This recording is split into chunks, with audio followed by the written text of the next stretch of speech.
ஒரே வேட்டியில 2 டிசைன்ஸ். உதயம் pixel double style dhotis with matching shirt. Hotstar Specials Goli Soda Rising now streaming on Disney Plus Hotstar. அத்தோ beer அடிப்பீங்களா? இல்ல இப்ப வேணாம். அப்ப அடிப்பீங்க.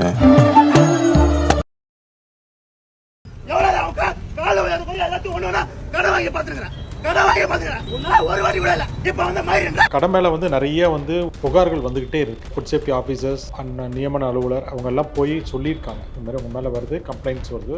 இது புகார் பார்த்தோம்னா கலெக்டருக்கும் கொடுத்துருக்காங்க. உடனே அவரும் என்ன சொல்லியிருக்காங்க, உடனே அது என்னன்னு பாருங்க. போய் பார்க்கும் பொழுது அங்கே ரொம்ப கீழே வெங்காயம் வெட்டுறது, காய்கறிகள் எல்லாம் கீழே போட்டு பண்ணிக்கிட்டு இருந்தாங்க. ஸோ ஏற்கனவே அவங்க லைசன்ஸ் இல்லை இல்லைன்னு சொன்னேன். எல்லாருமே இன்றைக்கி நாங்கள் சீல் பண்ணுறோம். நீங்கள் எவ்வளவோ தடவை நான் உங்களுக்கு வார்னிங் கொடுத்துமே நீங்கள் எதுவுமே பண்ணலை. நாங்கள் உங்கள் கடையை சீல் பண்ணுற தவிர வழி இல்லை அப்படின்னு சொல்லிட்டோம். என்ன ப்ரொசீஜரோ அஸ் ஆக்ட் பிரகாரம், எங்களோட ஃபுட் சேஃப்டி ஆக்ட் பிரகாரம் என்ன பண்ணணுமோ அதை க்ளீனாக பண்ணியிருக்காங்க. அதில் 1% கூட அவங்க மீறியோ கீழேயோ மேலேயோ பண்ணவே இல்லை. ஆஸ் சச் என்ன நடக்க வேண்டுமோ அவங்க நடத்தியிருக்காங்க. ஏன்னா இது மக்களோட உயிரோட விளையாடக்கூடிய சப்ஜெக்ட். வரக்கூடாது, பணம் இல்லாத வரக்கூடாது, பணம் இல்லாத வரக்கூடாது, பணம் இல்லாத வரக்கூடாது. சரிங்களா? இங்கே பாருங்க, அவனை க்ளோஸ் பண்ணுறான், காலி பண்ணுறான், மயிரை வெளியே போடு, எல்லாத்தையும் வெளியே போடுங்க, எல்லாரையும் வெளியே அனுப்பிச்சு. சில பேர் தூண்டுதல் காரணமாக தான் இது நடந்திருக்கு.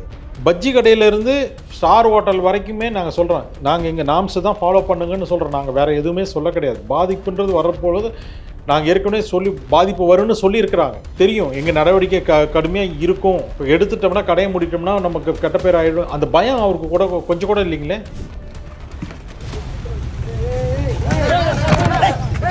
இப்போ நாளைக்கு நான் பூட்டிட்டு வந்துட்டேன்னா, அவர் ரோட்டில் அவ்வளோ தூரம் சத்தம் போடுறாரு, அவர் இன்னைக்கு நியமன அலுவலர் அன்னைக்கு கூட்டிகிட்டு வந்துட்டாருன்னா என்னைக்கு திறப்பார்?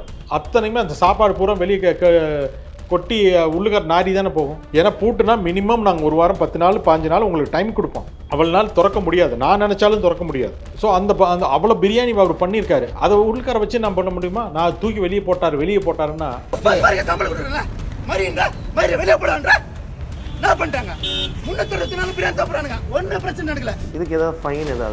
அன்ஹைஜீனிக் ஃபைன் இருக்கு. அப் டு ஒரு 5000 ரூபாய் மட்டும் நாங்கள் போடுவோம். அதுதான் பண்ணுவோம் இல்லையா?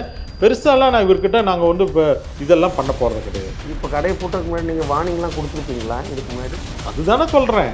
அப்படி வார்னிங் கொடுத்துருக்காங்க. அசால்ட்டாக இருந்தனாலும் நடவடிக்கை. ஆமாம். வணக்கம் சார். வணக்கம் சார். ரீசெண்டாக அந்த அப்பு கடை பிரியாணி அதில் ஃபுட் சேஃப்டி ஆஃபீஸர்ஸ் ரைடு பண்ணி சீல் வச்சுருக்கிறாங்க. அன்றைக்கி என்ன நடந்துச்சு சார்? ஆக்சுவலாக அன்றைக்கி பார்த்தோம்னா அது ஒரு முன்னாடியே நடந்த விஷயந்தான். முன்னாடியே அந்த கடை மேலே நிறைய உணவுத்துறைக்கு நிறைய புகார்கள் வந்துக்கிட்டே இருக்குது. அதை அவங்க ஃபுட் சேஃப்டி ஆஃபீஸர்ஸ் அண்ட் நியமன அலுவலர் அவங்க எல்லாம் போய் சொல்லியிருக்காங்க, இதுமாதிரி உங்கள் மேலே வருது, கம்ப்ளைண்ட்ஸ் வருது, இதுமாரி இருந்ததுன்னா மாற்றிக்கிங்க அப்படின்னு சொல்லியிருக்காங்க. அப்புறமேட்டு நிறையா இந்த நீங்கள் லைசன்ஸ் எல்லாம் இருக்கிற மாதிரி தெரியல, பார்த்துக்குங்க அது அப்படின்னு சொல்லிட்டு வார்னிங் எல்லாம் பண்ணியிருக்காங்க. நிறைய தடவை பண்ணியிருக்காங்க. அதுக்கப்புறமேட்டு இந்த சீரியஸ்னஸ் அவங்க எடுத்துக்கல, அந்த கடைக்காரரை எடுத்துக்கல. அவர் என்ன பண்ணிட்டாரு, அதுக்கு மேலே பண்ணிகிட்டே இருந்திருக்காங்க. புகார் பார்த்தோன்னா கலெக்டருக்கும் கொடுத்துருக்காங்க. திருவள்ளூர் மாவட்ட கலெக்டருக்கும் அவங்க இப்போ இருக்குது. உடனே அவங்க கலெக்டர்கிட்ட உடனே அவரும் என்ன சொல்லியிருக்காங்க, உடனே அது என்னன்னு பாருங்கள் அப்படின்னு சொல்லியிருக்காரு. அது உடனே நியமன அலுவலர், உணவு பாதுகாப்புத்துறை நியமன அலுவலர் அவங்க டீம் மாதிரி அன்றைக்கி பண்ணிட்டு போய் பார்க்கும் பொழுது அங்கே ரொம்ப கீழே வெங்காயம் வெட்டுறது, காய்கறிகள் எல்லாம் கீழே போட்டு பண்ணிக்கிட்டு இருந்தாங்க. ஸோ ஏற்கனவே அவங்க லைசன்ஸ் இல்லை இல்லைன்னு சொன்னேன். எல்லாருமே இன்றைக்கி நாங்கள் சீல் பண்ணுறோம். நீங்கள் எவ்வளவோ தடவை நான் உங்களுக்கு வார்னிங் கொடுத்துமே நீங்கள் எதுவுமே பண்ணலை. நாங்கள் உங்கள் கடையை சீல் பண்ணுற தவிர வழி இல்லை அப்படின்னு சொல்லிட்டோம்னு. இல்லை நீங்கள் பண்ணக்கூடாது ஆச்சா பாச்சான்னு அவர் சத்தம் போட்டிருக்கார் போல இருக்குது. அது இப்போ கடைசியில் பார்த்தோம்னா அவர் இப்போ எங்களை நியமன அலுவலர் பார்த்தோம்னா நீட்டாக பண்ணியிருக்காரு.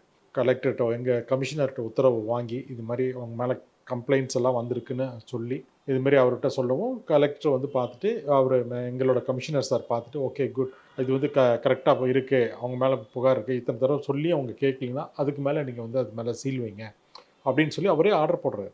அந்த ஆர்டர் பேஸ் பண்ணி தான் எங்களோட நியமன அலுவலர் போய் அந்த கடையை போய் க்ளோஸ் பண்ணுறாரு. அதுக்கு நாங்கள் அவர் மேலே அங்கே தவறுதலாக நடவடிக்கை எடுக்கிற மாதிரி அவர் அன்னைக்கு ரொம்ப ஆர்ப்பாட்டம் பண்ணிட்டார். அது ரொம்ப ஏற்கத்தக்கதில்லை.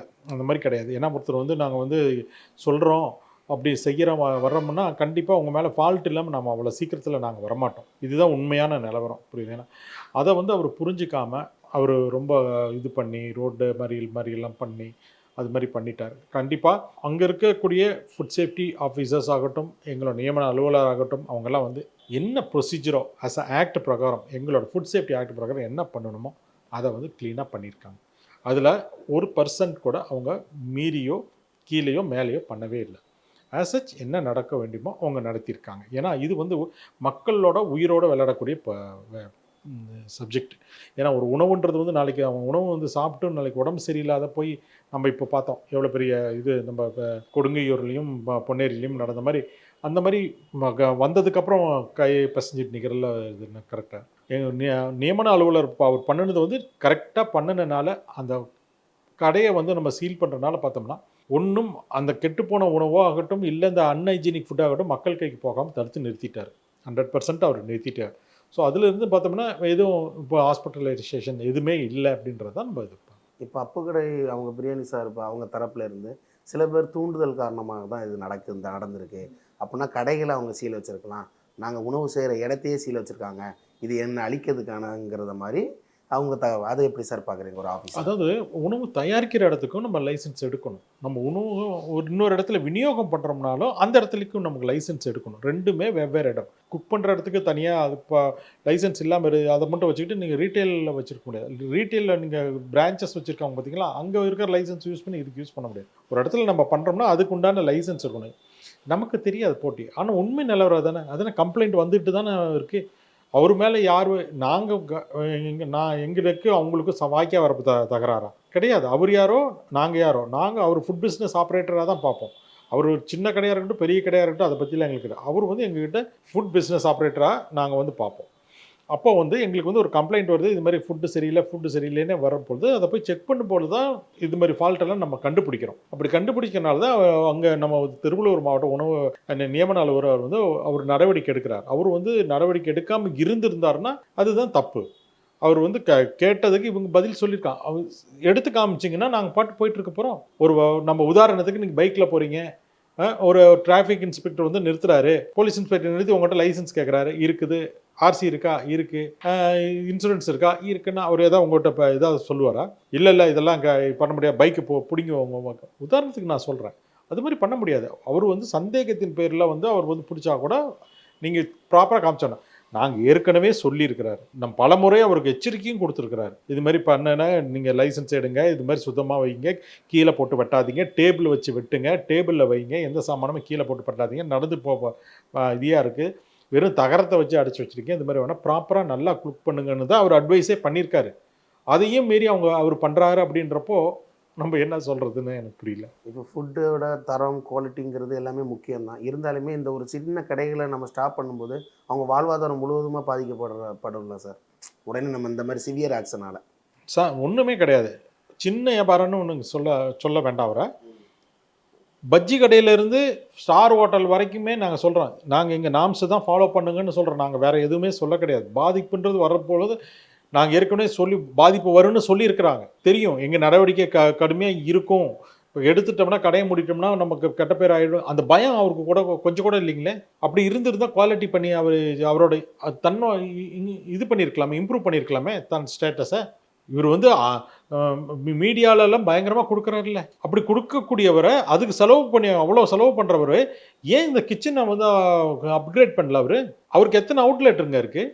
நிறைய அவுட்லெட்ஸ் இருக்குது அவருக்கு. அவர் வச்சிருக்கிறார். நம்ம வந்து அவர் சின்ன வியாபாரின்னு வளர்ந்தவர வியாபாரியை தடுக்க வேண்டிய நோக்கமே எங்களுக்கு இல்லைங்க. நோக்கமே கிடையாது.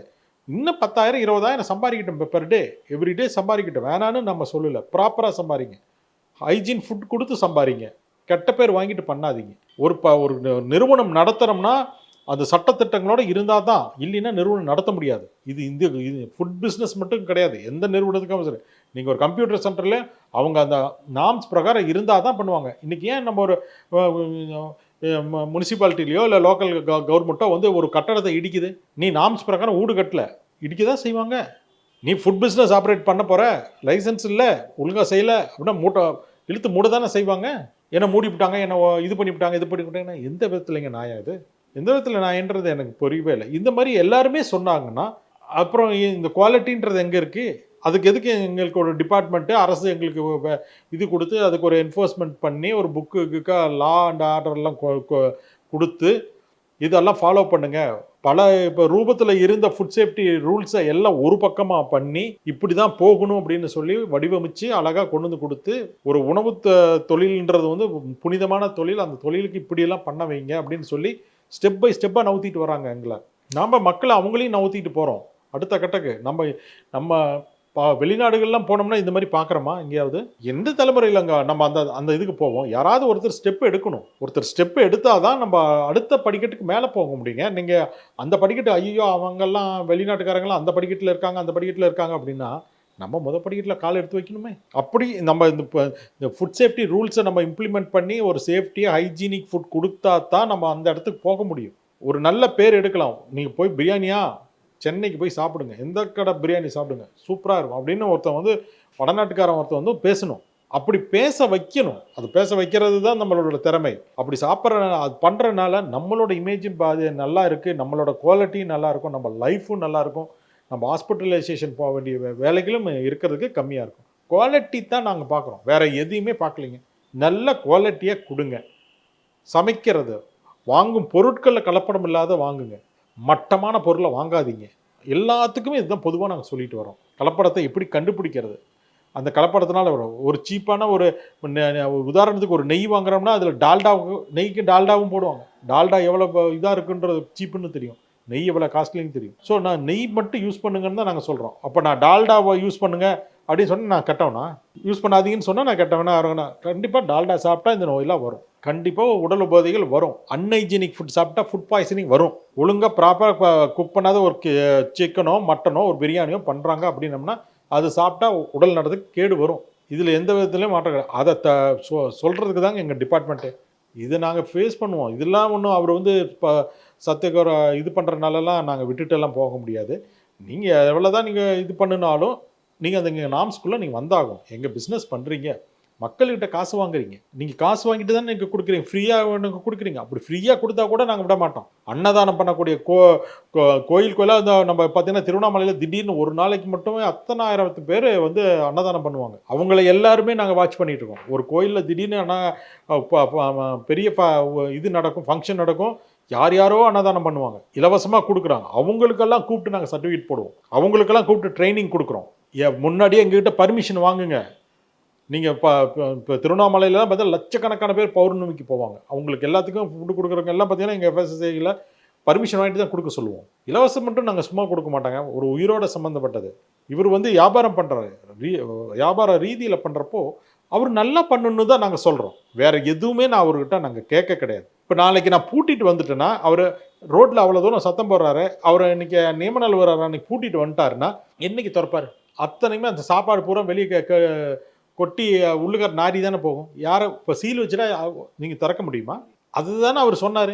முதல்ல இந்த சாப்பாடு நாங்கள் எப்பவுமே நாங்கள் சொல்கிறதே அதே தான். நான் போனாலுமே அதே தான் சொல்லுவோம். ஒரு ஹோட்டலுக்கு போகிறேன், பூட்ட போகிறேன்னா நாங்கள் என்ன சொல்லுவோம்னா, உங்களுக்கு தேவையான எல்லாமே வெளியே எடுத்துருங்க. கெட்டு போகிற பொருள் ஏதாவது இருந்துன்னா எடுத்துருங்க. ஃப்ரிட்ஜுக்குள்ளே ஏதாவது இருக்கா எடுத்துருங்க.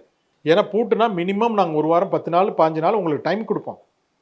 அவ்வளோ நாள் திறக்க முடியாது, நான் நினச்சாலும் திறக்க முடியாது. ஸோ அந்த அவ்வளோ பிரியாணி அவர் பண்ணியிருக்காரு, அதை உள்கார வச்சு நான் பண்ண முடியுமா? நான் தூக்கி வெளியே போட்டாருன்னா எங்களோட இதுக்குங்களா போடுறோம். நாளைக்கு அதனால் சுகாதார கேடு வரும் இல்லைங்களா? எப்பவுமே நாங்கள் நியமன அலுவலர்கள் ஒரு இப்போ என்ஃபோர்ஸ்மெண்ட்டுக்கு போகிறோமோ அப்படின்னா அந்த கடையில் இருந்ததுன்னா எல்லாம் எடுத்துக்குங்க, உங்களோட காசு எடுத்துக்குங்க. இன்க்ளூடிங் இந்த எலக்ட்ரிக் லைன் கூட ஆஃப் பண்ணி ப்ளக்கை பிடுங்கி வைக்க சொல்லிவிடும். இன்கேஸ் எனி ஃபயர் கியர் ஆயிடக்கூடாது லாக் பண்ண இடத்துல அவ்வளோ காஷனாக பார்க்குறோம். நாங்கள் வேணுமுன்னே தூக்கி நாங்கள் இந்த பிரியாணியெல்லாம் வெளியே போடலைங்க. அவரே எடுத்துக்க சொன்னோம். அவர் வந்து அப்படி பண்ணும் பொழுது நாம் அதுக்கு நீங்கள் தான் சொல்லணும். நாங்கள் எந்த விதத்துலையுமே அவரை வந்து திடீர்னு போய் நாங்கள் இது பண்ணவே இல்லைங்க. அவரை போய் சொல்லலை, எச்சரிக்கை பண்ணி.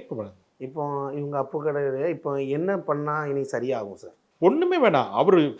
அவங்க போய் இங்கே டிபார்ட்மெண்ட்டில் போயிட்டு அவர் சொல்கிற நாம்ஸ், அவருக்கு இம்ப்ரூவ்மெண்ட் நோட்டீஸ் கொடுத்துருப்பாரு. அவர் அங்கே இருக்கக்கூடிய ஆஃபீஸர்ஸ் கொடுத்துருப்பாங்க. அதை நிவர்த்தி பண்ணால் போதும், வேறெல்லாம் ஒன்றும் பண்ண வேண்டாம். அவர் லைசன்ஸ் இல்லையா, லைசன்ஸ் போடு. அடுப்பு சுத்தமாக இல்லையா, அடுப்பு சுத்தம் பண்ணு.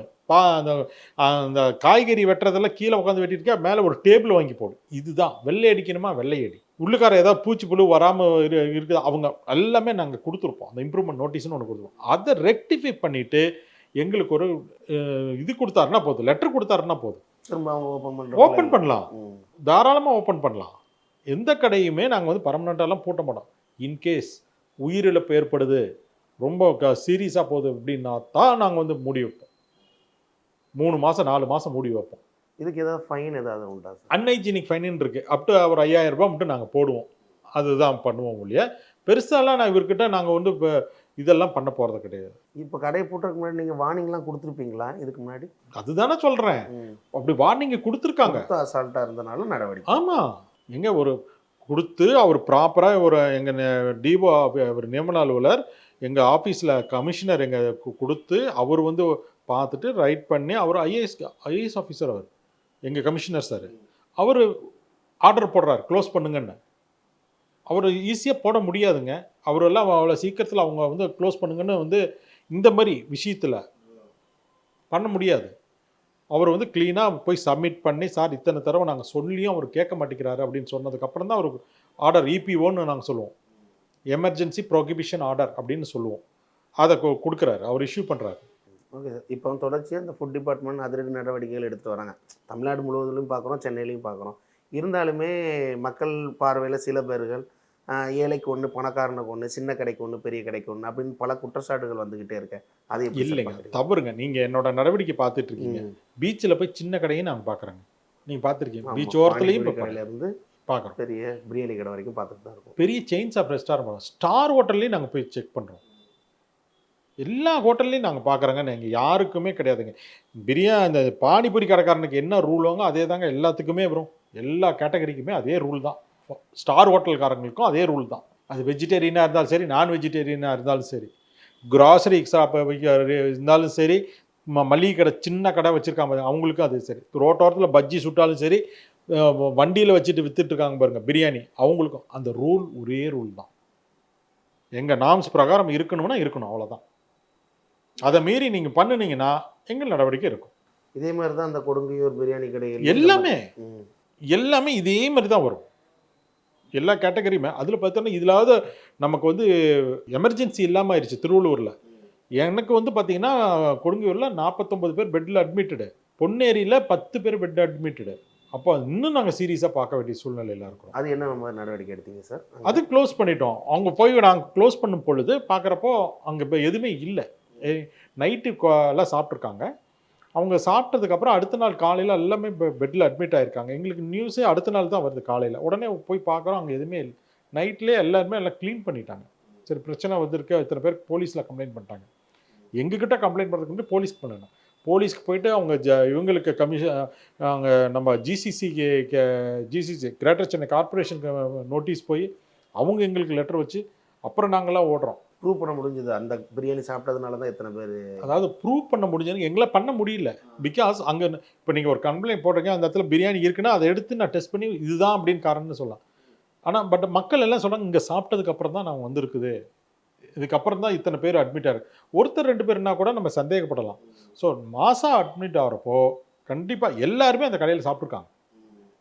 அப்படின்றப்போ we have to take in, அதுதான் நம்ம வந்து கன்சிடராக நம்ம எடுக்கணும். கண்டிப்பாக அது ஏதோ உணவில் பிரச்சனை இருக்குது. அதை பேஸ் பண்ணி நான் சென்னையில் அந்த கடைக்கு சம்மந்தப்பட்ட இந்த பிரபலமான கடையை சம்மந்தப்பட்ட அத்தனை அவுட்லெட்லேயுமே நான் சாம்பிள் அன்னைக்கே உடனே போட்டேன்.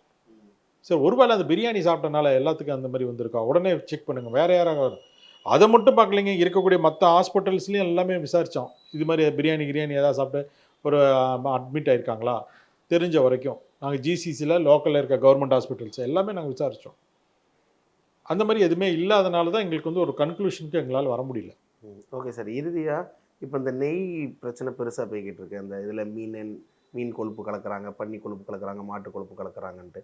அது எப்படி சார் சாத்தியமாகுது? நெய் அது சாத்தியமாக என்னென்னு நாம் முதல் தடவைங்க நம்ம எப்படி கொரோனாவை முதல் தடவை ஃபேஸ் பண்ணோமோ ஒன்றுமே நமக்கு தெரியாது. கொரோனான்ற ஒன்று இருக்கிறதே நமக்கு தெரியாது. ஆனால் பட் நம்ம ஃபேஸ் பண்ணுறப்போ தான் அதோட வீரம் தெரியுது. ஸோ இதே போல் தான் திடீர்னு நம்ம வந்து அது ஒரு புனிதமாக கருதப்பட்ட ஒரு லட்டை வந்து இப்படி பண்ணியிருக்காங்க அப்படின்றது வந்து ஏற்றுக்க முடியல எங்களால். சரி அது உண்மைத்தன்மையை வந்து இன்னும் அவங்க வந்து அரசு வந்து ஆராயணும். இன்னும் கூட அந்த நெய்யை டெஸ்ட்டுக்கு எடுத்திருக்காங்க.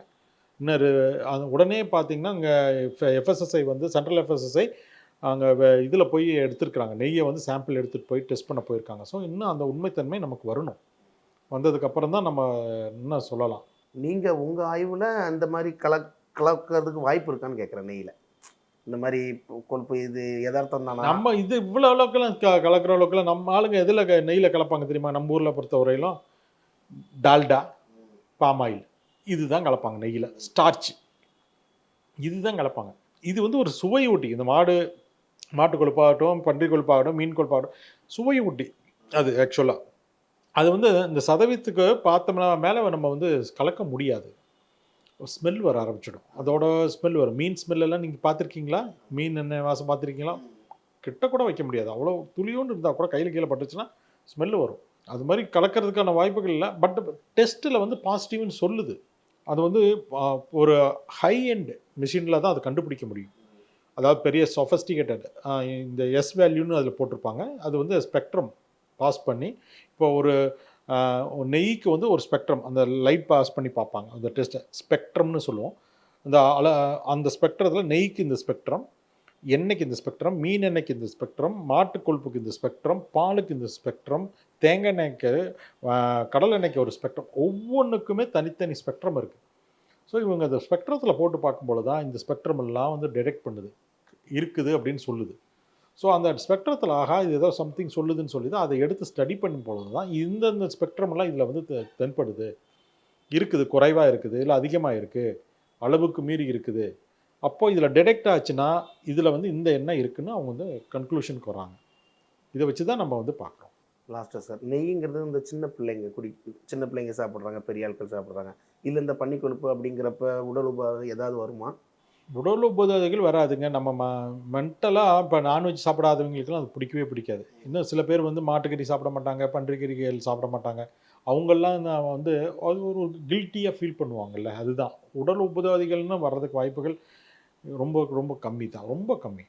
ஏன்னா நம்ம வந்து எக்ஸ்டென்சிவாக நிறையா வந்து இந்த பன்றி கொழுப்புகள் எக்ஸ்க்ளூசிவாக சாப்பிட்றாங்க பார்த்தீங்களா? போர்க் சாப்பிட்றாங்க, பீஃப் சாப்பிட்றாங்களா, நிறைய சாப்பிட்டாங்கன்னா தான் இந்த ஹார்ட் அட்டாக்கு, ப்ரெஷரு அந்த மாதிரி வர்றதுக்கான வாய்ப்புகள் இருக்குது. இந்த மாதிரி சாப்பிட்றதுக்கு வாய்ப்புகள் கம்மியாக இருந்தாலும் ப்ராபபிளி இது சுவைக்காக பண்ணாங்களா என்னன்றத ஒரு கோணத்தில் தான் நம்ம பார்க்க வேண்டியதாக இருக்குது.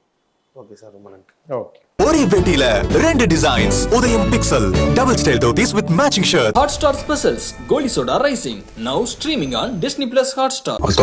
பீர் அடிப்பீங்களா? இல்லை இப்போ வேணாம். அப்போ அடிப்பீங்க.